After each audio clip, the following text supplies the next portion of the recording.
You are listening to Proof Text, a Glossa House podcast exploring Scripture and all things related to it. New episodes are released daily.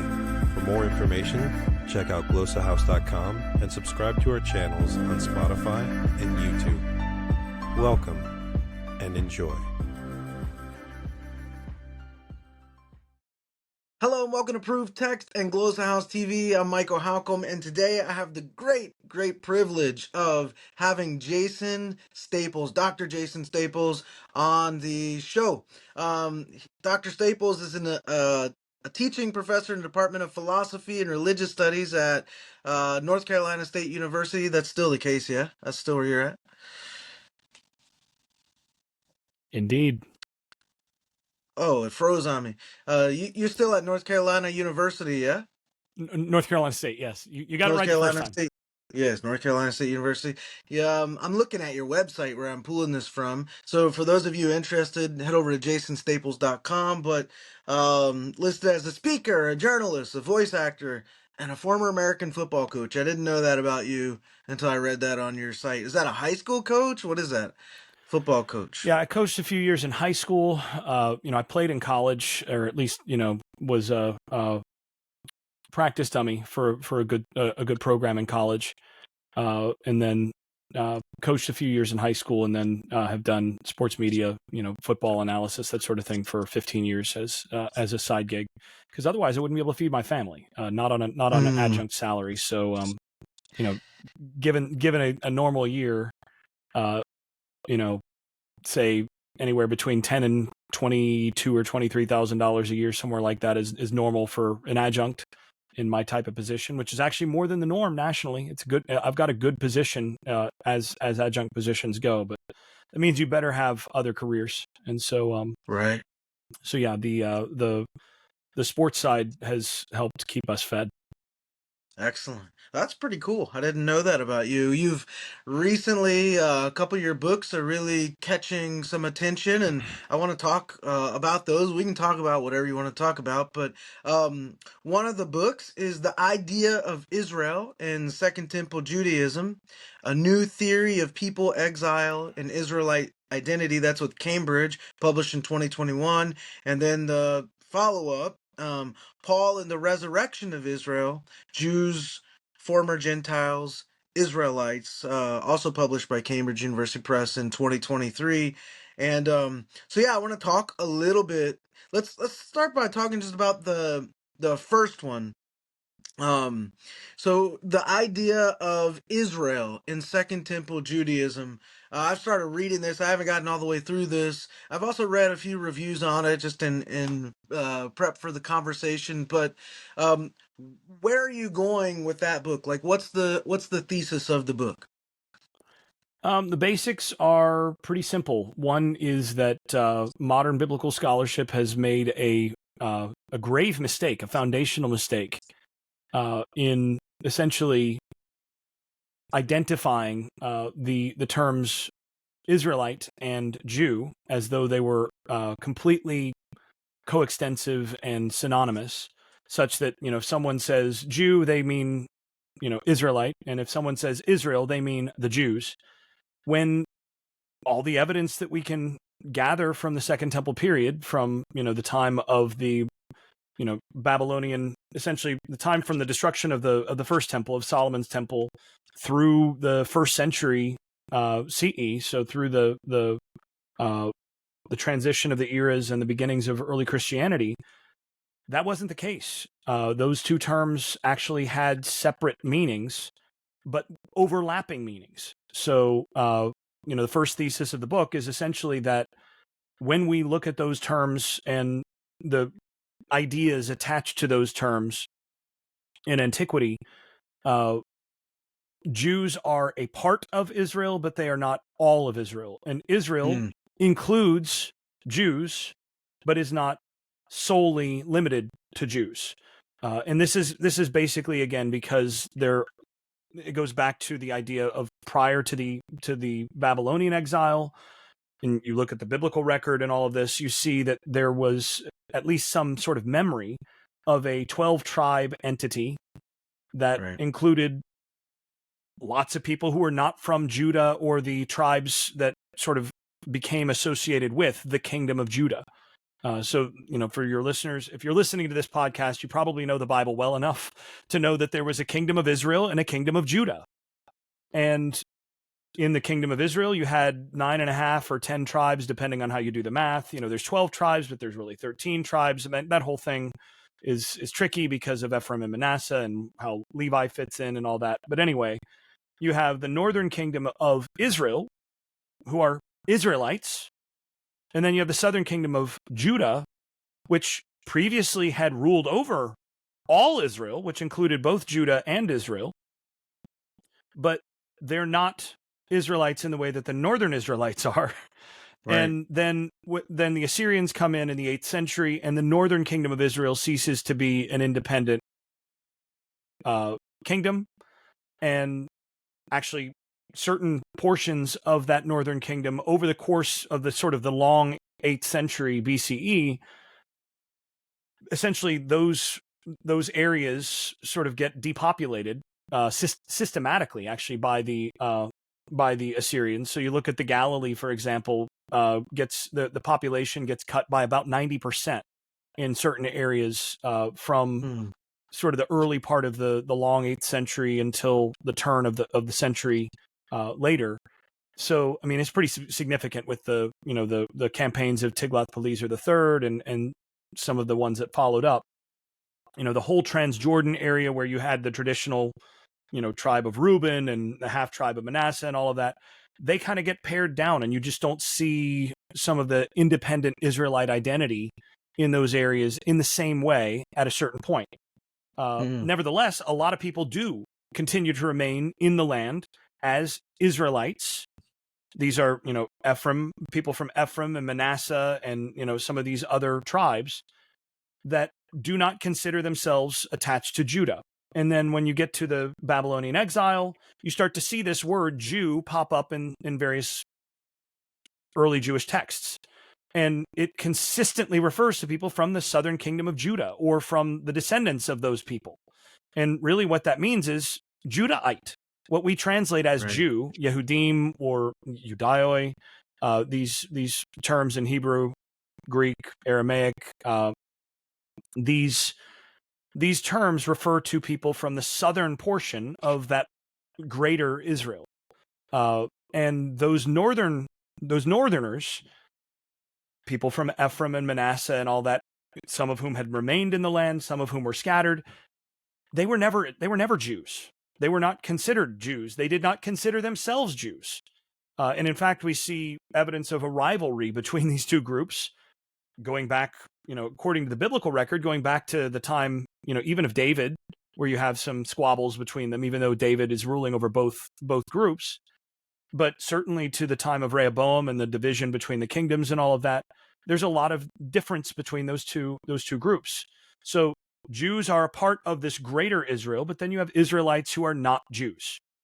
So there's always been, by definition, throughout this whole period, there always was a group of non-Jewish Israelites who claimed Israelite status. Now, some Jews said that their status as Israelites was questionable because because of ethnic mixing, a variety of other arguments about these sorts of things. But there actually wasn't debate about whether or not they were Jews. It's not they weren't saying to the Samaritans like, you guys aren't Jews. The Samaritans are like, well, yeah, we noticed.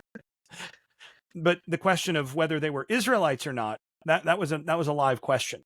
Yeah. So that's sort of the first thesis. And then the second thesis is that this is tied then, because it's tied to this notion of a greater Israel that includes more than Jews, that when you see all this material in the second temple period looking forward to the restoration of Israel, this is actually expecting a bigger thing than just Jewish independence or the regathering of Jews in the world. This is expecting something larger and more miraculous, something that actually includes the people from the other tribes of Israel within this larger thing. Now, how that actually is expected varies in a lot of different texts, and where they imagine some of the different portions of Israel have gone varies within these different texts, but that is something that is pretty common across all of this literature.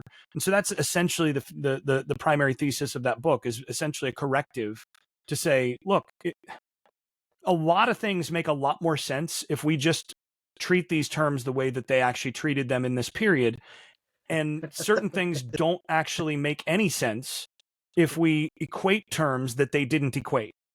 Hmm. So where does it get off track? Why do folks and why do folks start equating them?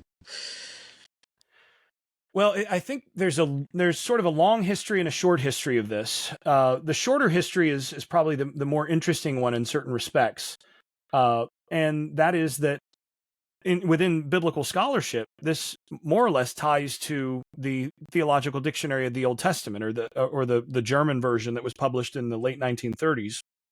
That volume was published in the late 1930s.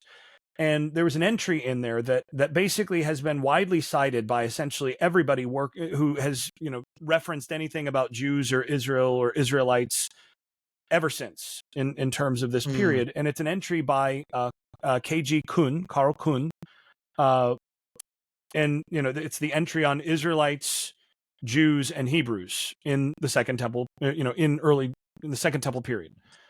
And his argument is that these are functionally synonymous, but that they are that Jew takes on in certain cases, or many cases, takes on kind of the valence of a slur, and that it's an outsider term that outsiders would call Jews, but Jews themselves preferred to be called Israelites, which was the more polite insider term, and it's the term that they preferred to be labeled with, and that they called themselves when talking among themselves. And you can think of a number of analogous slurs that historically, right, one group labels another group with an outsider slur, and then that group has its own preferred internal nomenclature that it uses on the inside. And Kuhn basically says that that's how these terms are related.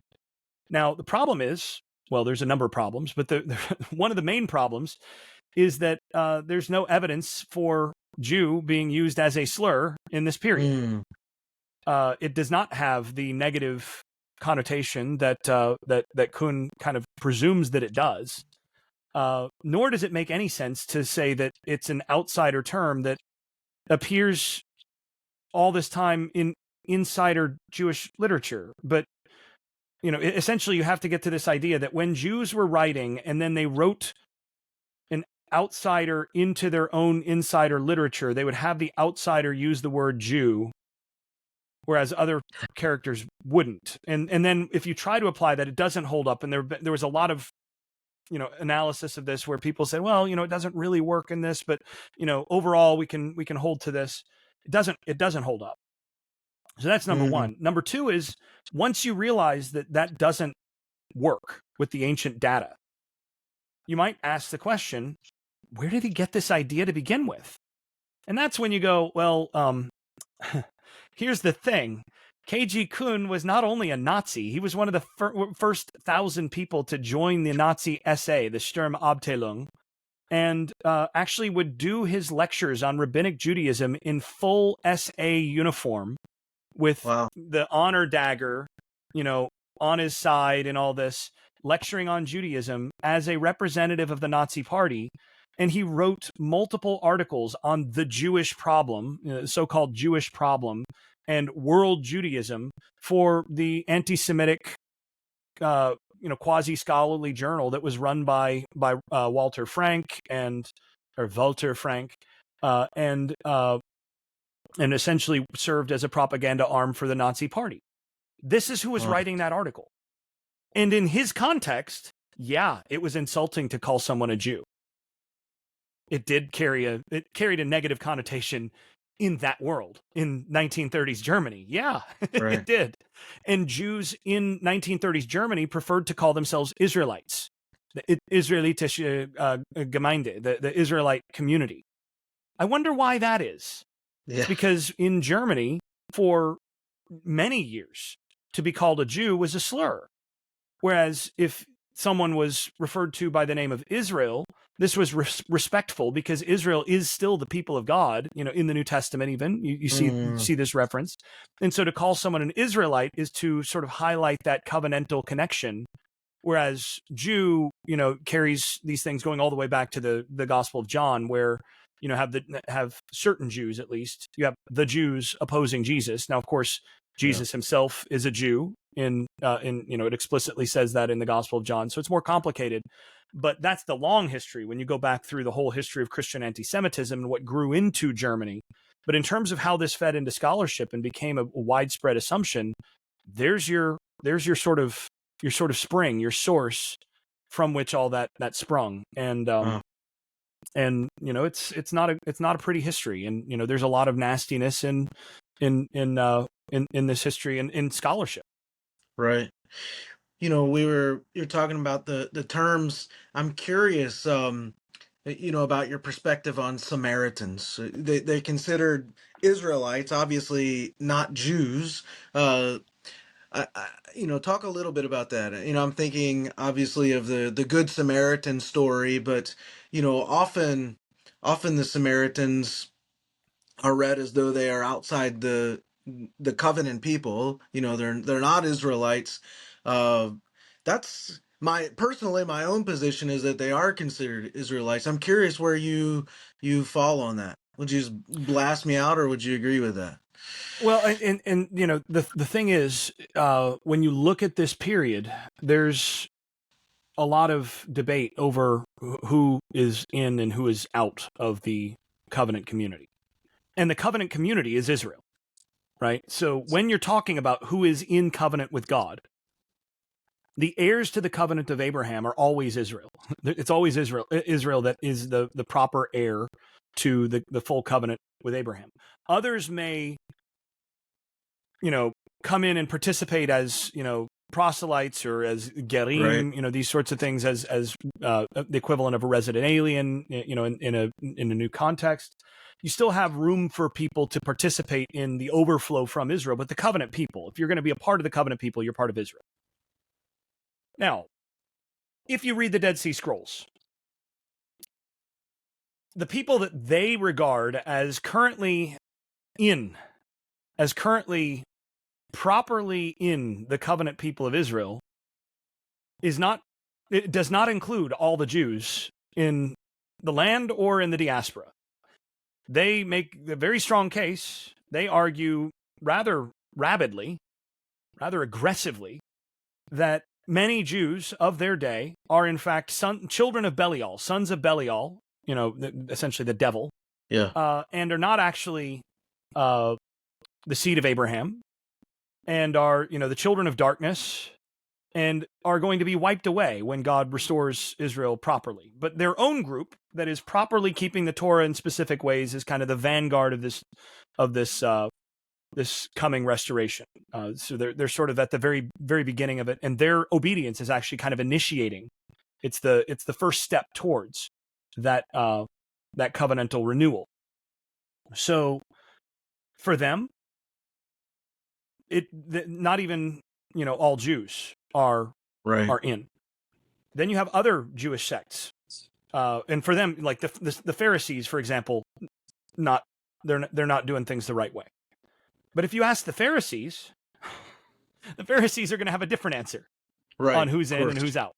And if you ask the Sadducees are going to have a different answer on who's out. And if you asked the Samaritans themselves, the Samaritans would say, look, we're actually the real Israelites here. We're doing things the correct way. And in fact, they're proper, if you want to look at a name that had a different, that was an outsider term, they didn't call themselves Samaritans. That was actually a Jewish slur. Although if you get to the Talmud and the Mishnah, they don't call them Samaritans at all. They call them Kutim, because they don't even want to acknowledge their connection to Samaria. They call them Kutim because they're the descendants of the people who came from Kuta and married into that population. So they're really Kutim. They're not Israelites in that way. So that terminology automatically kind of moves them out. But there is debate within, even as late as the Talmud. We see, 4th and 5th century discussions of, okay, well, are Samaritans actually, what's their status? Right. And you have a few rabbis who are like, well, actually, they do a pretty good job of keeping the Torah in most of these ways. And, but it eventually kind of gets ruled against them, that they're not actually properly part of Israel. But if you ask them, they call themselves the Shomerim, the guarders or the keepers of Torah. They're the proper keepers of Torah, whereas the Jews are the latecomers, the interlopers who moved the proper place of worship to this new city. This was an innovation. And you talk about a long history, a long memory here. You've got people who are saying, look, going back to Jacob and Abraham, they sacrificed, they worshipped God here at Shechem, at Mount Gerizim. Yeah.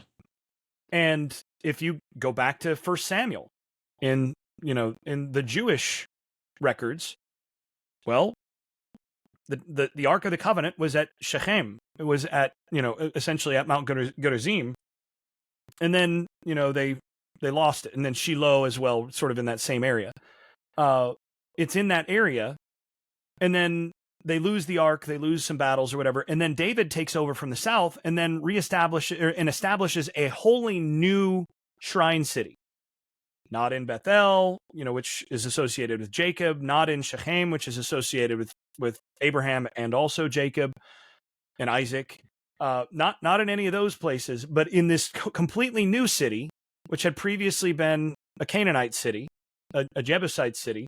What does he do? He sets up a new temple, locates things there, and says, this is now where God has chosen to put his name. And all these northerners are going, that's a new innovation. This is they're kind of the, I don't know how familiar some of your audience will be with this, but they're kind of the Latin mass folks in the Roman Catholic Church of like, you know what? Vatican II was when we all went wrong. We gotta go back to the Latin Mass. We got to go back to all of these things that were pre-Vatican II, and everybody else has gotten it wrong. Well, moving everything to Jerusalem was wrong, and that was the start of this whole thing going bad. Where and again, you read the biblical accounts. The North rebels against they've been in rebellion against the king of against the house of David to this day. Right? That's the phrase in 1 Kings, that they've been in rebellion against the house of David to this day. If you listen to the Samaritans of that period, even up to today, no, they weren't in rebellion against the house of David to this day. The house of David kind of oppressed them for a while, but they're actually the proper Israelites who are proper keepers of Torah that, have resisted moving things where it shouldn't have been moved to begin with. So here's the question. Who's the actual who qualifies as properly Israelite? And this is where you get the questions of the Good Samaritan. I think actually the prodigal son story comes into this a lot. Luke is actually very interested in the Samaritan question. It comes up in Acts quite a bit. And when the Good Samaritan comes down, it's not by coincidence that this is Jesus' answer to, and who is my neighbor? Exactly. I was getting ready to go there. So let's go there. Yeah. Right? I mean, who is my neighbor? Yeah. Well, one way of answering that, and the typical way to answer that for I'm certainly for some Jews in that era would be, your neighbor is your fellow Jew, because that person is a part of the covenant community of Israel. As for those guys up there, you read 4Q372 fragment 1, right, which has been beautifully dubbed 4Q narrative and poetic composition. After once being called it was initially called the Apocryphon of Joseph, but that was a better name, but whatever. Anyway, if you read that, it basically says that the people who are currently in the land of Joseph are imposters who are going to be swept away when the real Joseph, who is in chains among the nations, returns. Yeah. Jesus comes in and says, do you want to know who your neighbor is? And he points to the Samaritans, which, given that Jesus himself makes this promise to his disciples saying, I tell you that you 12 will sit on 12 thrones judging the 12 tribes of Israel, which is an enormous statement, right? A lot of biblical readers, a lot of modern readers don't get the import of that statement. Right. Because everybody just presumes, like, yeah, the 12 tribes of Israel. Yeah. There weren't 12 tribes of Israel in Jesus' day. Nobody had talked to someone from the tribe of Reuben for hundreds of years. Hundreds. Like longer. It had been longer since anybody had seen someone who identified themselves as from the tribe of Reuben than it has been, than the United States has been a country. Right? And so, you think about this. This is like Jesus saying, like, the Iroquois nation and, the people who, and Jamestown are going to be a part of all this, right? This is a big statement. And then in the context of that guy's ministry, he points to these northerners who have a claim to being Israelites, right, who have their own particular ways of keeping Torah that the people in the South disagree with, who have this major rivalry, and says, well, if he keeps Torah, isn't he your, if he operates in accord with the commands of Torah and shows the justice and mercy that God requires, isn't he your neighbor? Right. Isn't he a part of Israel? This is leading towards this kind of unification of North and South in a particular way. And of course, if you know the standard Jewish explanation for what happened in the Northern Kingdom, particularly in that area of Samaria, you read 2 Kings chapter 17, it talks about the Assyrians not only taking out the upper class and scattering them into various parts of Assyria, but resettling the land with people from Kuta and Sepharvaim and different places, and Babylon as well, and bringing them into the land. And the implication is that essentially they become sort of the dominant population there, and they intermarry among the population that's left. And so you have an ethnically mixed group that's there currently on previously Israelite land.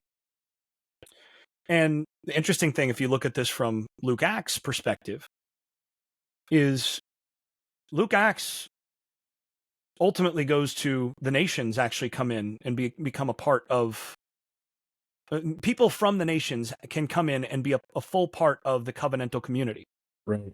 But who comes in even before the nations? The Samaritans, it's Judea, Samaria, and then to the ends of the earth. Right? Why Samaria? Well, because Samaria is that like halfway point where, if you look at that notion of, well, they're Israelites, but not really Israelites, but Israelites. When they come in, this is part of that reunification process. But for it to be complete, it has to include Gentiles as well, which is something else that that gets into the content of my second book. But the basic idea here is that Samaritans are for Jesus, or at least can be, if they keep Torah properly, if they keep the love commands, can be understood as part of Israel. And that makes sense historically, but it's a big claim and has a lot to, and sort of overturns a sort of pure blood kind of approach, like what you see in Ezra and Nehemiah. And Ezra and Nehemiah have some major rivalry from Samaria, right? The northerners there are not keen on Jerusalem being, rebuilt and regaining authority in that region. And so there's major issues there. And intermarriage between Jews and Samaritans at that time seems to be something that Ezra and Nehemiah are not in favor of. But it doesn't appear to me that Jesus agrees with Ezra and Nehemiah on those things. I was I've been preaching through the Gospel of Mark for about 3 years now. We just finished chapter 13 this past Sunday, so just a slow walk through the Gospel of Mark. And of course, in Mark 12, near the middle of Mark 12, there you have Jesus make the statement, um, love God, love your neighbor, kind of thing. And I was suggesting in the sermon something to the effect of this is one of the most misunderstood statements in all of the New Testament. Perhaps one of the most, because it's the most misunderstood, one of the most abused. Um, you know, we we hear this "love your neighbor" quip all of the time, but it's like one of those things where it's like, I don't think that means what you think it means, right? Where it people tend to think it means something like live the person or love the person who lives across the street or next door to you, like your neighbor, like it's sort of anachronistic term. But what you seem to be saying here, what I was getting at in the sermon is that neighbor has a completely different connotation in this context. Um, yeah, so and that neighbor includes even the Samaritan, your fellow Israelites, your fellow people who are keeping covenant and upholding the covenant. So I'm curious. I do want to talk about your second book, but before we go on to that, maybe this will be a great segue into it. I'm just curious. As I listen to you talk, as I read your book, obviously there is a deep need to know our Old Testament. Without that, we are just prone, right, to misreading things. So I wonder if you would speak to that for a minute, just the importance of knowing the Old Testament for understanding the New.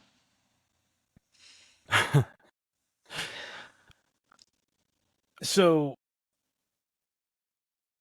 to understand, so the entire New Testament is predicated on and presumes the Old Testament or the Hebrew Bible. And in order to understand it, I think you can understand much of the New Testament, at least on a surface level. There's a lot of things that you can sort of grasp enough to, to live righteously, I'll say, without knowing, your Hebrew Bible backwards and forwards. But if you really want to understand what's going on in the New Testament, you cannot understand it without being immersed in the Old Testament, in the Hebrew Bible. If you don't know, and I mean, and this is going to be hard for some people to hear, but if you don't know Deuteronomy cold, if you don't know Leviticus, there are certain parts of the New Testament you've got no chance. Love it. You got no shot, because they're presuming that you know this. Like the authors just presume that their audience Right. is more than familiar with this stuff. And a way to think about it is this. If I said Luke, or if I said, no, I am your father, no, I am your father. Virtually everybody listening to this knows what I'm referring to. Right. Now, some members of the audience listen to that and go, inconceivable. It's just not possible that almost everybody knows such a short phrase and what I'm referring to. But a large percentage of the audience also just heard inconceivable and immediately knows what I'm referring to. Right? And I heard you say, that word, I do not think, it does not mean what you think it means, right? I do not think it means what you think it means. I heard you say it earlier, right? Right. There are certain things where if you are just a part of our culture, our media culture, and there's certain common media that people know, then you can presume those things. Now, it's getting more fragmented than it used to be, right? If you grew up in the 1990s, yada, yada, yada was everywhere. Yeah. Right? because Seinfeld was so dominant, and certain things from, other things. Now, because of streaming and because of, TikTok, everybody's watching more variety of things. And so there's more mystification, as, you've got your subgroups that, everything's inside for that group, but like there's less of a common vernacular than there used to be. But just there are so many things that you can just presume, and a lot of, Star Wars, Marvel, The Princess Bride. There's a host of things. When I was in college, my roommates and I probably quoted Dumb and Dumber in some context to one another at least 5 times per day. Right. Like it just somehow it came out, right? Right. Yeah. People of roughly our age, I mean, that's just the way it was, right? Billy Madison, Happy Gilmore, all that. Yeah. Are you too good for your home? Right? There's so many things, right? Stop looking at me, Swan. Yeah. Right. Yeah. You can do it. There's also, exactly. Anytime one of us would walk in the door, somebody'd go, "How was your day?" And then immediately it was not bad. Fell off the jetway again. And like, this was just a thing, right? Or, walk over and see people, see somebody, over at the student union or something. And you look at them and go, "Hey guys. Oh, big gulps, huh? All right." Talk to you later. Completely out, completely out of, out of context. We should just spend the rest of the episode doing like 90s movie quotes. Aim for the bushes. We can take that into the 2000s too, right? So, there's any number of things where like we can just crack each other up the whole time with just a line or two. And it's because we saw the same movie. And sometimes you might have only seen it once, but it's part of the cultural currency. Right. Now, put yourself in a context where the popular music, right? How many people today communicate with like Taylor Swift lyrics, which I'm completely lost on. I can identify like one Taylor Swift song. Right. So I'm completely divorced from that, or that's outside of my sphere of any sort of knowledge. But as I understand it, a lot of people just will communicate with like a series of Taylor Swift quotes in the same way that I did it with my roommates of Dumb and Dumber and various other things. But imagine that you grow up in a context where your popular music, your canon of everything that you sung was the Psalms. Right? And I ask my students this. I'm like, how many poems do you think you guys know by heart? And I'm like, anybody here know 5, 10? And, hands are all down. Like, no, I don't know 10 poems. And I'm like, I bet you do. I bet you know. I bet you most people in here know close to 1,000 poems. And they look at me like, no, we don't. And I go, I'm going to ruin your afternoon right now. I'm going to quote something that is going to get in your head the rest of the way. You're going to hear this for the rest of the day, maybe for the next couple days, and you're going to be cursing my name by the time we see each other in our next class. But put my hands up, playing my song, right? And then everybody finishes the lyric because they all know it. And I go, that's a poem. And every one of you knows it. And I don't have to say more than a couple words. Now, the authors of the New Testament were writing in a context where all of that context, the popular songs, the entertainment, their version of some sort of, like people have some idea of like what the Bill of Rights is and the Constitution of the United States and the Declaration of Independence and the Gettysburg Address and a variety of these different things. Everybody knows certain quotes from I Have a Dream, right? Everybody knows this stuff. The authors of the New Testament are working in a context where everybody knows the Psalms, Deuteronomy, large portions of Isaiah, all of Genesis. Genesis is their, Mayflower and Jamestown and all these other, all of that foundational stuff. They know all of that stuff. And then they're presuming that whoever's reading it also shares that culture with them. And if you don't share that culture with them, if you don't share that common knowledge, good luck. Right. You're just getting, like, you might be able to get a lot of things on the surface, but there's going to be a lot of little references and a lot of just subtle things that presume that you get, like, oh, when he said inconceivable, he's referring to this whole thing. It's presuming that.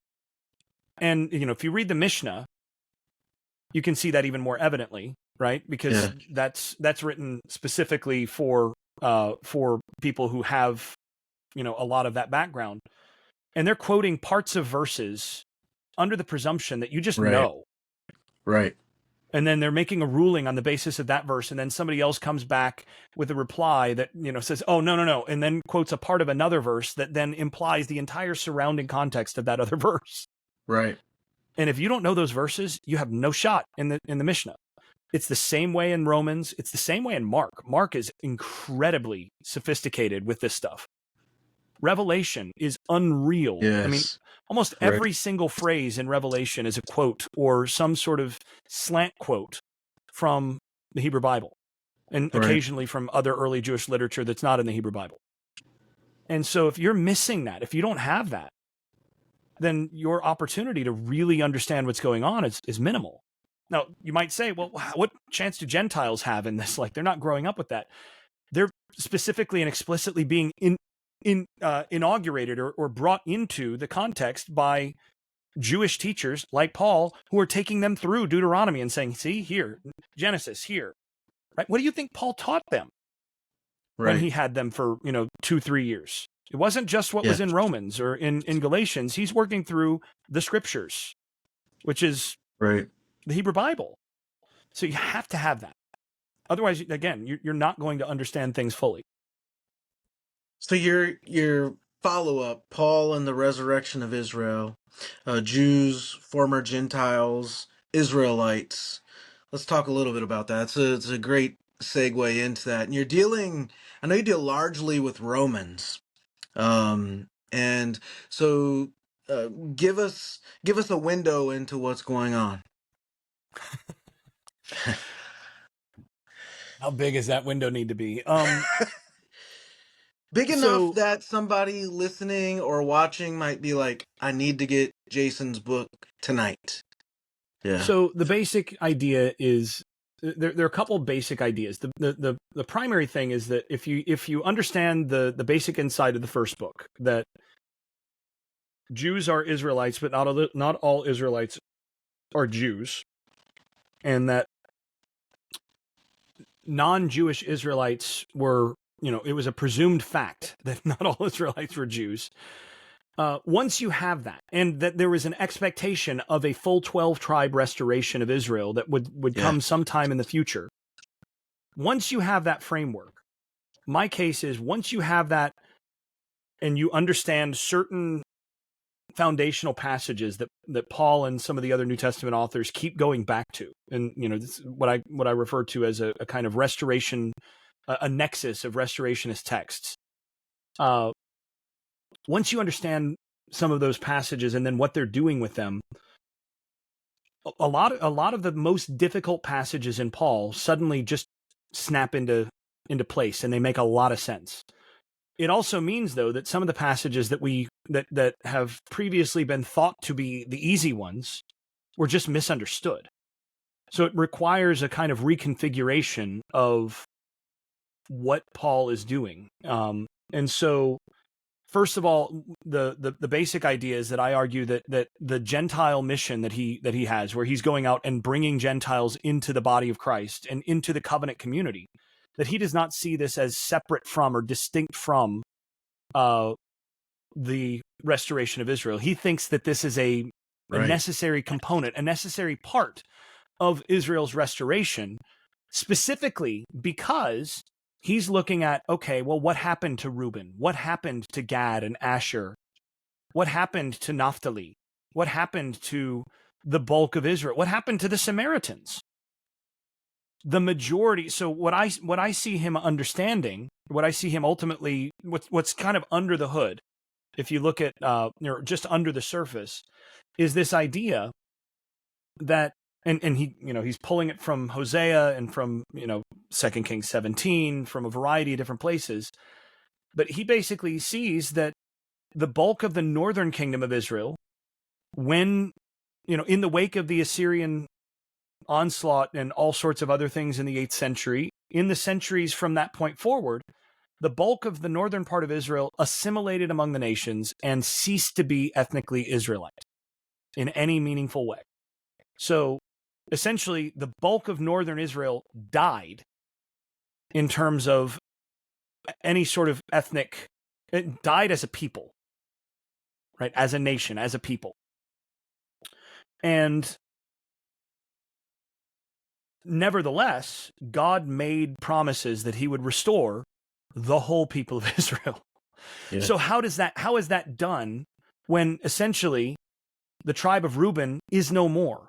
There is no distinct tribe of Reuben. How do you do this? There is no tribe of Naphtali. How then is Naphtali restored? Right. Paul's argument is that when they assimilated among the nations, this ultimately means that God is going to bring people from the nations into full obedience through the Spirit. And in doing so, in resurrecting them by, giving them the Spirit, and this is Ezekiel 36 and 37, for example, the dry bones who are the whole house of Israel, note, not the house of Judah. And then that chapter continues with the putting together of the two sticks, the house of Ephraim and the house of Judah, putting them together to be one in the hand to reunify all of Israel. And this is happening how? By this wind, this Spirit from God coming in and filling them and standing them on their feet, and they become alive again.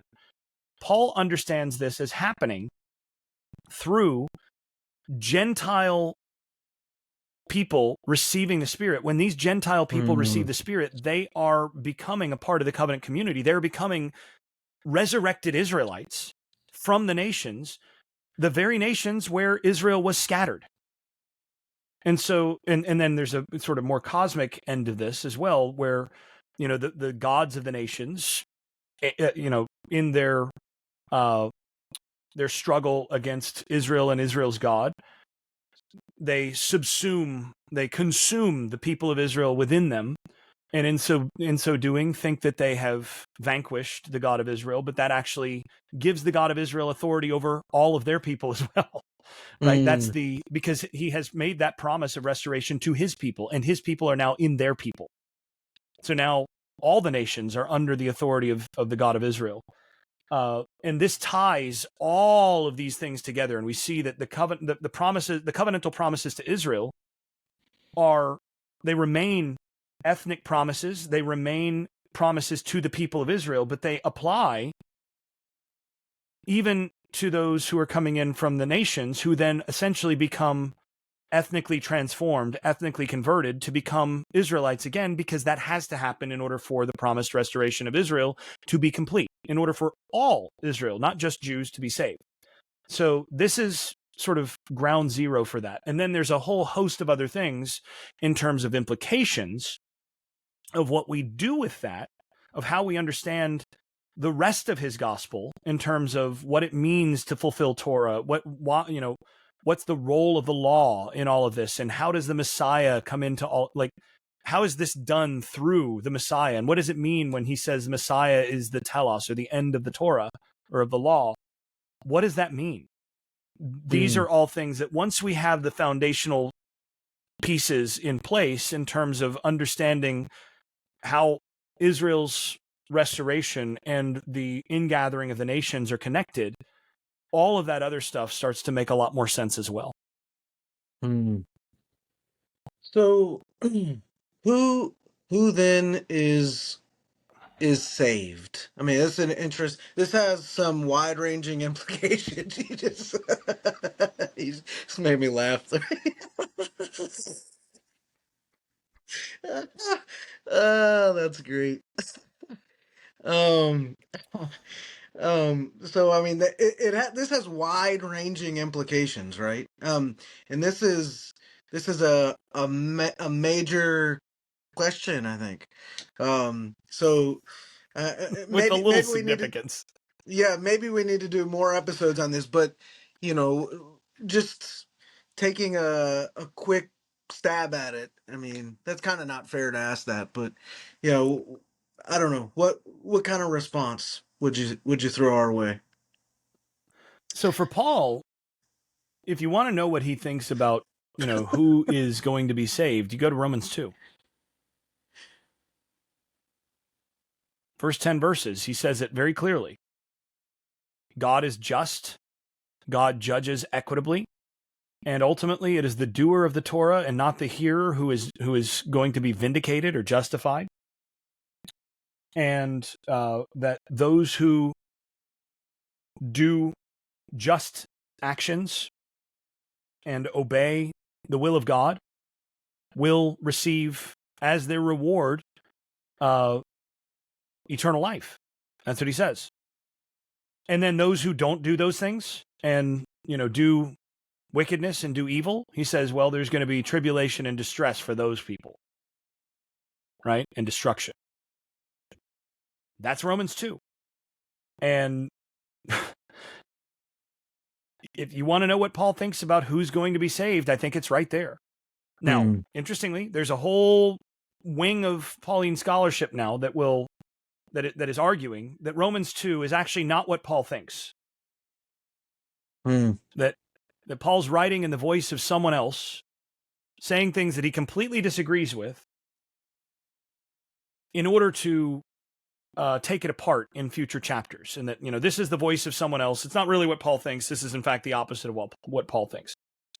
I think that entire approach is misguided. I think there's, all of the evidence that has been presented on that is, it's just not persuasive.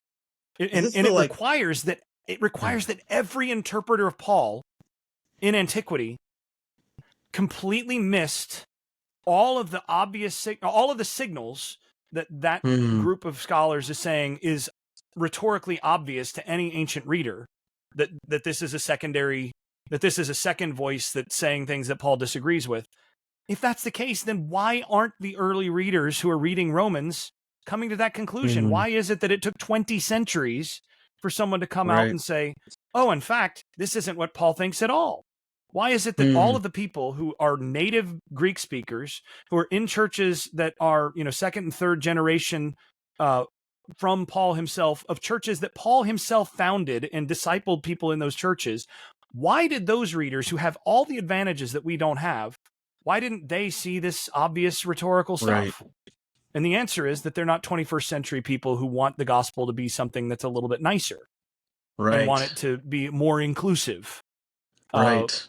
Because inclusiveness and inclusion is the highest virtue in 21st century Western society. So what you want is a Paul who is inclusive to the nth degree, and Romans 2 ain't that.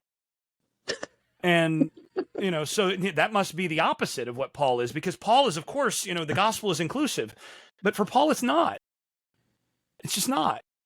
And so he thinks that. Now, the real question then is, how do you become someone who actually is going to pass through that judgment and get a good judgment? That's the real problem. So that's who's going to be saved. He says it right there. And, he says it elsewhere. Don't you know that we will all stand before the judgment seat of Christ? Do not be deceived. God is not mocked. Whatsoever a person sows, that also he will reap. And he's saying that to Christians. Right? This is not saying, well, everybody else. He's saying that to people in the church. He's saying that's going to apply to you as much as to anybody else. So, and if there's one thing that shows up in every Pauline letter, maybe not in Philemon, I can't remember for sure, but every other significant Pauline letter, the one thing that shows up is that everybody's going to be judged based on what they do. And that judgment's going to be impartial and is going to be the same judgment for Christians and non-Christians. There are all sorts of other things. Justification by faith doesn't show up in every Pauline letter, but judgment by works does, essentially. So that's what we know. Now, the question is, how do you become that person? And I think that's why Paul is concerned with the question of justification. Because for him, the question is, how can we become the people who do the things that please God, so that when we are judged as righteous? Right. So how do we become doers of right, so that when we are judged justly, God can justly judge us as doers of right? Hmm. And that's where he says God has provided the answer for that, and that's the Spirit. Hmm. God has, through Jesus' obedience and obedience to death on a cross, when Jesus then was resurrected, because he, as the just one, as the righteous one, could not be held in the punishment of death for something that he was not guilty of. So he then receives the promise of life that the Torah itself makes to the one who does these things. Jesus then becomes the one who has power over death, and now he can dispense his life-giving Spirit to all who can then have the power to live in the same obedience that he had, so that when the judgment comes, they can be judged in the same justice through this, in the same, they can be judged just like he is. They become doers of right just like he, because they share in the same Spirit that he has. And so Right. then, and so is it Christ's righteousness? Yes, it's Christ's righteousness. It's Christ's justness. But it's not just Christ's justness that he did. It's the justness of Christ that the Spirit of Christ does in and through us. Yeah. So Right. when our actions happen through the Spirit, those actions are Christ's actions. They're the actions of the Spirit through us, Right. but they're our actions. And when we are judged as though they are our actions, because they are our actions, but they're our Right. actions as empowered by the Spirit of God. And so Right. that's the solution that Paul gives. And he goes, and this is going all the way back to Deuteronomy chapter 30, where God promises to circumcise the hearts of Israel. Chapter 28 and 29, Moses is saying, look, you all are not going to do these things. You are going to get the bitter end of the stick. I present you, later on in chapter 30, I place before you life and death, the blessing and the curse. And here's what I'm going to tell you. You're going to get the curse because I know you guys, and you're not going to be obedient. You're not going to be just. But don't worry. At some point in the future, God is going to dispense the Spirit, Hmm. and he's going to make you into a righteous people. And that's going to be the moment when all that obedience that seems impossible, that is impossible for you now because you just don't have the heart, you don't have the eyes, you don't have the ears, all that stuff that's necessary. You're going to have the Torah in your mouth and in your heart. You're not going to have to go to find it from someone else. You're not going to need Right. new, like God's going to give you all the, and Paul says, and this is Romans 10, Paul says the gospel that he's preaching is the fulfillment of what Moses is promising there. This is the gospel of transformation to become obedient. And that obedience then translates into a good judgment. So who's going to be saved? The people who walk by the Spirit and the people who do the things that please God. Hmm. Man, well, Jason, it's good to see you. Thanks for carving out some time, man, to talk. You've given everybody watching or listening to this a lot to think about, and I want to encourage everybody to go pick up both books. Yeah, to pick up Paul and the Resurrection of Israel. That's the follow up, but the precursor to that, the idea of Israel and Second Temple Judaism. You can go over to jasonstaples.com and you can find those. You can find the links there. Do you know, are there digital copies on Amazon? Can they do like Kindles in There Kindle form? are, if I had my choice, they would be the Kindle version would be priced a little cheaper, but it is what it Mm, is. But yeah, there are digital versions available. There will also be an audiobook version available before too long. I'm in the process here soon of working through finishing all of that, and I will be.